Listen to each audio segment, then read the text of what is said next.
Aloha, y'all.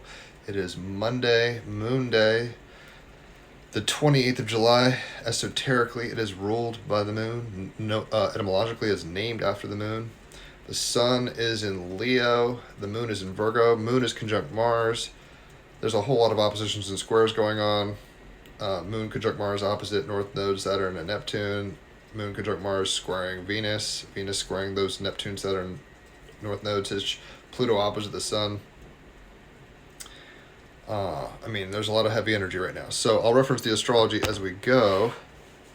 But the cards I've pulled for this moon day are the Five of Cups, the Knight of Pentacles, and Lyran, Seeds of Polarity from the Galactic Heritage deck. So let's go ahead into it. If you're a cup, you're a water sign. It's the feels. If you're a Cancer, a Scorpio, or a Pisces, you're a cup. The Five of Cups is as follows. Hope is not gone. Allow yourself to grieve what is spilled. Give into the grief and work through it. A lot of feels, Jupiter and Cancer, and with all these squares and oppositions, we're getting a gut check. And it's like, hey, life ain't what you thought it was, is it? Five of Cups, on page 150, I am inconsolable. The Swiss-American psychiatrist Elizabeth Kubler-Ross was a pioneer in research on near-death experiences and the process of grief. She postulated the 5 stages of grief. Denial. This can't be happening. Anger. Why me? It's not fair. Bargaining. If only ... I would. Depression. Why go on? And acceptance. It's going to be okay. Towards the end of her own life, she said the stages were not always a linear, predictable progression. This opened the door for us to understand grief as a process which unfolds across time. Ultimately, the process travels across many different emotional topographies that must make the full journey in order to reach the land of acceptance and integration. In the Five of Cups, a distraught yet almost indistinguishable figure crouches by a river, watching as a hand desperately reaches out from the rushing torrent as it is swept away. 5 cups, 5 stages, must be consumed in order to move on. 3 cups hold red inflammation. 1 stands empty with feelings of emptiness and meaninglessness, and the last cup holds hope. North Node and Pisces. There's still hope. A return to the heart. I just finished a Warhammer 40k book called Devastation of Baal, and the Sanguiner is basically like never spoken before, and he speaks and basically is like, there's yet hope, even though death and destruction reigns. That's a return to the heart. The Sun in Leo, Mercury retrograde in Leo. For this card to have impact, one does not have to be dealing with something catastrophic. It points to the fact that we all carry tremendous grief, ancestral grief, family grief, cultural grief, grief of our loss of innocence. We all live out the 5 stages of grief in numerous ways. A dream job we have worked so hard for falls through. A relationship breaks up. Children leave home. No one passes through life untouched by grief and loss. Grief is part of the natural cycle of life. We can stop fighting against it and allow ourselves to feel what needs to be felt, Jupiter and Cancer. With Mars conjunct the moon in Virgo, it's time to take accountability and for our emotional health. Service, we want to be at the highest form of service for ourselves and others that we can be. So we got to do the work.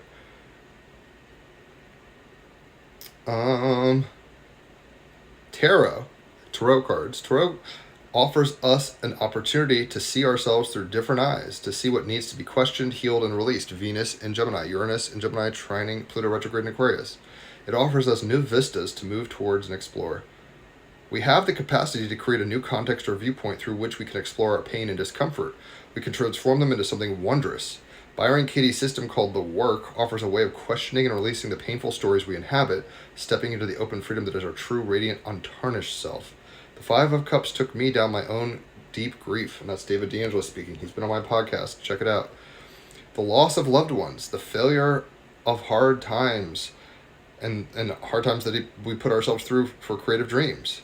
The fast-flowing river in the card has more than one meaning or possibility. Of course, we can be swept away by the river of tears, but we can also be cleansed by it too. It's alchemy of the release. That's what crying is. It's a way our bodies release chemicals. We can put right what we can and let go of our grief. Let it be taken back into the great ocean of life. For me, this card does not point to the arrival of some form of grief, for it has already arrived, and we carry it in our cells. Instead, it presents a question and a powerful possibility. It asks you to look at the grief you hold on to, and it invites you to complete with it, let it go, letting life, nature, take care of transmuting it back into vitus or energy. So hope is not gone. Allow yourself to grieve what is spilled and give into the grief and work through it. There's work to do, and it doesn't always feel good, but we need to do it. So the clarifying card is the Knight of Pentacles. So if you're a Pentacle, you are a Earth sign, Taurus, Virgo, Capricorn. And this is the fiery part of Earth, right? The actionable part of embodiment. On page 94, the Knight of Pentacles, I consistently create my empire. Map out your plan for the phases of your life's adventure. Moon conjunct Mars in Virgo. It's like, have a plan. It'll make you feel emotionally cogent. Develop systems to keep your passions intact. Sun in Leo. How do you keep the fire alive? Develop patience and enjoy the journey you're on. Venus in Gemini. But we got to understand one foot in front of the other. So I think the idea here is like, everybody hurts, holding it upside down.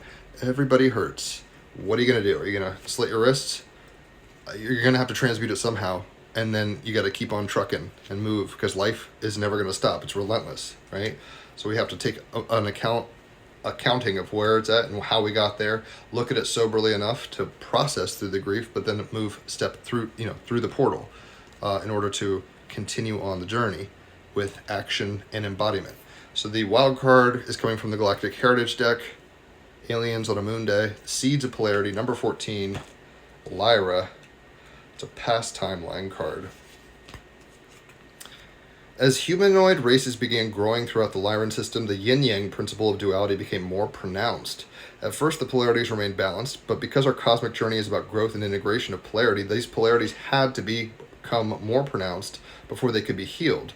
Take a look at how polarity plays out in your life today. Do not fear it as you did in ancient times. Learn how to stay balanced even when the temptation is to choose one pole over the other. Wisdom comes from embracing both rather than choosing one side or the other. It's witnessing and accepting that there's good times and bad times, as Led Zeppelin would say. It's not only good times and avoid the bad, or, oh my God, everything's the worst, it's the end of the world. It's like babies are still being born and you can have a smile too. So it's not either or, it's both and. As we progress through the process of our separation from the source and our journey into polarity, this card represents the beginning era of polarity that began to manifest in the Lyran colonies that later branched out to the future Lyran colonies and races that came from Lyra. This further fragmentation was a necessary step in our journey into polarity, but at this point in time, the Lyrans were an immature civilization and didn't know how to balance polarity. Thus, there were times in their past that were very dark because these young beings had no roadmap by which they could navigate polarity. They often got sucked into choosing negative or positive and furthering the fragmentation. On Earth now, we have the wisdom of our ancestors within us, Lyrans included, to help us navigate this treacherous road, and it is most likely that we won't make the same mistake as our forefathers. If this card comes up in your reading, it can often serve as a warning for you to not to polarize your life. Examine your choices and actions carefully. Moon conjunct Mars in Virgo. Venus in Gemini. Take, accountability. Check things out. Even when you think you might be making a choice from a place of neutrality, look deeper. The idea of good and evil, which is a polarity many humans encounter, is really an illusion. Can you go beyond those value judgments, which are labels created by the mind, and see what lies beyond polarized reality? It's all good. The yin yang are one symbol, but we tend to go, oh, I like white, I don't like black. And the more you push something away, the faster and harder, not faster, but it's Newton's second law. For every action, there's an equal opposite reaction. So the more we suppress, the more we avoid and deny our feelings, holding it upside down a lot today, our feelings, the more they're going to come back to bite us in the ass. The work we have to do to defend ourselves, ultimately, is to understand good times and bad times happen. Even overwhelmingly bad times. You're going to get through it. It's going to be okay, but you have to kind of work through that energy. Like I said, when you're crying, it's releasing and alchemizing. And then you don't want to get stuck in the story. You want to try to make peace with it, right? Try to make peace with oh my gosh, everything's going my dream life. Oh my gosh, this is a nightmare. It's like, it's a dream. It's both a nightmare and high, mountains and valleys all day long. How are you going to work through that? How are you going to move through that? There's going to be times where we feel emotionally overwhelmed, but we're going to have to, if you choose, work through that in a mature way and take accountability and try to learn from it, accept it, and process it. So if you've enjoyed this, leave a tip. Obviously, holler for a reading. $150 for 3 hours of cards. $150 for 3 hours of astrology. $50 for an hour of cards. Half off on your birthday for either or both. Referral gets you half off on cards. Check out the Team Rabbit Hole podcast. 321 episodes. And yeah, enjoy your moon day. Integrate and do the work because it will benefit you and others ultimately. On that note, catch you on the flip side. Adios.